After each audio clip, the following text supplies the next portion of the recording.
Hey there folks, welcome to Spectrum Pulse. We talk about music, movies, art, and culture.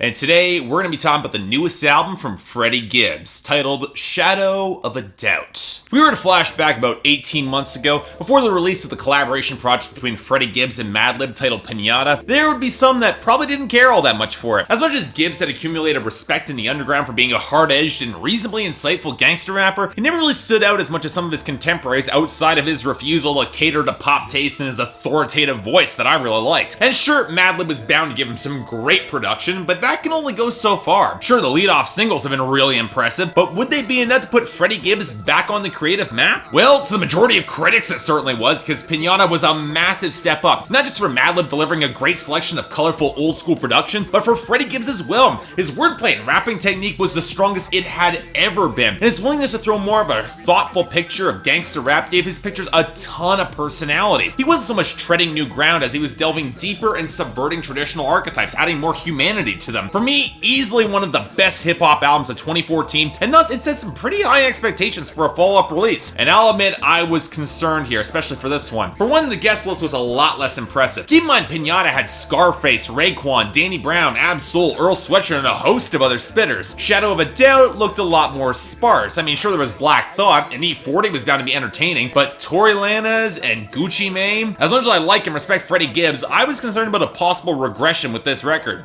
So did that happen? Well, yes and no. I'm not gonna say that Shadow of a Doubt is better or even equal to Pinata. It's not. And it's not just because Madlib was replaced with a slew of different producers. The content in the presentation has shifted a little bit as well. And it's definitely debatable how well it all comes together. Because even though Freddie Gibbs is one of the most technically solid and ambitious gangster rappers in the game right now, I'm not exactly wild about some of his artistic choices on this record to follow current mainstream trends, especially when they can actually detract from his skills as an MC. Now I should explain that, and the best place to start would be Freddie Gibbs himself. Let me make this clear. While there are the occasional flow that can feel a little bit lazy from a rhyming point of view, Gibbs has a knack for authoritative and potent flows that might not feel as smooth as they were on Pinata, but are no less immediately recognizable and have a ton of charisma behind them. His baritone is already commanding without needing to sound gritty, and the fact that he drops more into his impressive double-time flow is only a positive here, and yet he further augments his flow further by bringing not just in new cadences, but more of a melodic delivery as well. Now, I'm of a few minds on this, because Gibbs approaches this pseudo-sing rapping in a few different ways, with arguably the best case coming out on Careless, where the added melody is anchored in the multi-tracking. It can blur his delivery a little bit, and there are tracks where his tone isn't as smooth or crisp as I would like. Even considering he was pretty smooth on Pinata, I kind of missed some of that. But considering the increased focus on hooks on these songs, it's actually really quite likable. There are some fantastic hooks on this album. On the other hand, there are points where he blatantly piles on the pitch shifting and the auto-tune, the worst case being the cluttered basketball wives where he raps about slam dunking that hoe. Look, dude, even despite the realistic grime of your lifestyle, you got more class than that. I heard it on Pinata, you don't need to stoop to that level. And it doesn't help matters that some of his guest stars indulge in a similar brand of douchebaggery. The worst case coming from Man Savage, who seems to be constantly slipping off the beat on Packages, which features a really choppy hook that would sound a lot better coming from Migos than coming from Freddie Gibbs. And of course, there's Gucci Mane cutting back his energy to rap about constantly screwing tens, and yet, for some reason, he wants to now screw their friends too to complete being a hedonistic tool. At least E40 can do better with a slightly more broad comic delivery, but on a track with a pretty smooth West Coast vibe, you'd think they would be doing better here. Then there's Tory Lanez doing his best Travis Scott impression in the luxury porn of Mexico, but I gotta be honest here, Freddie Gibbs' flow is excellent even if the content doesn't really rise to give him much. Where we actually get more insight is courtesy of Black Thought and Extradite, tightly focused on why people want to hustle or kill when the system and cops are crooked, and Freddie Gibbs just trying to put food on the table, not just for his wife, but for his broader extended family and friends. And if we're looking for areas where this album really shines for me, it's when Freddie Gibbs gets a little bit more serious and addresses his increasing toll and balancing his hustle and his newfound success. It's one of the reasons I really do like Freddie Gibbs' approach to gangster rap. It never feels embellished or greatly stylized to amp up the tension. Well, it's because Freddie Gibbs doesn't shy away from including the very real struggle and danger of his life, which does plenty on its own. More importantly, the framing always places him in an honestly ambiguous light. It doesn't shy away from the consequences that'll hold when he lands in LA County Jail and can't get bailed out, or sleeps in his car to get get by because the record deal is not cutting him enough. In other words, of the many hip-hop albums, to quote The Wire, this is one of the few that can actually earn it and feel realistic because of it. His mother throws him out and yet will still try to cover him even though she probably shouldn't from the police. Freddie Gibbs talks about the streams with women that his increased fame brings to him, and he focuses more on marriage and how he just doesn't want the same horrid lifestyle for his daughter or his wife, or how bad he'd feel if his wife was running around on him. And while he feels insecure in his own success when all he really wants is their attention, and all they want from him is his attention. He brings up his own addictions too. Is you a dope fiend or a dope boy in lace joints that he can't even pass to his friends that he feels he has to support in running drugs even as he wants to step away from it? And of course, he talks about how his increased fame led to the attempt on his life last year in a shooting in Brooklyn, and how he knows it was ultimately a friend who targeted him, and how the knives are definitely coming if they haven't already. And thus, when Freddie Gibbs poses the question to the audience on Forever and a Day, who will stick with him if he ultimately falls, the question holds a much more loaded edge than even when Kendrick Lamar asked something similar in To Pimp a Butterfly. Because of how real Freddie Gibbs' crimes feel, it gives the listener a measure of real culpability having heard them. We feel like we're in on a dark secret when he brought a gun to school in his teenage years, and that's the sort of thing that kind of makes you feel a little bit more uncomfortable having heard that side of the story, and thus enhances that realism all the further. And yet, even with all that,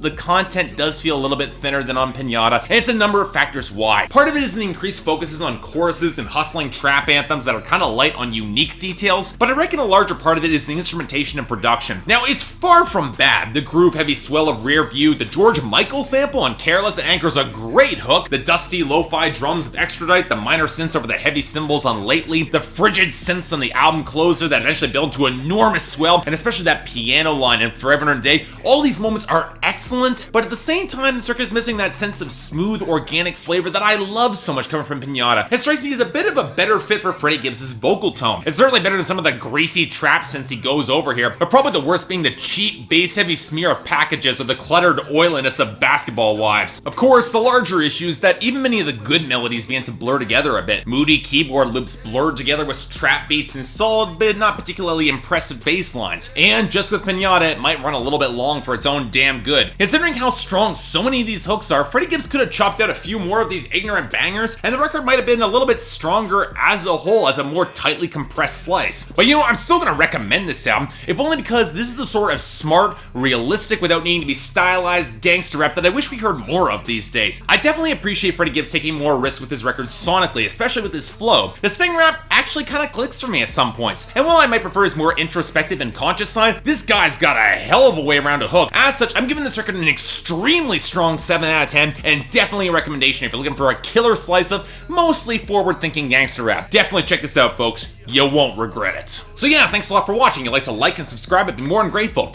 Anything else I might be able to do to improve my presentation, or any other albums you want me to cover before the end of the year, I will try to find a way to get them in. Till then, I'm Mark, you're watching Spectrum Pulse, and I'll see you next time.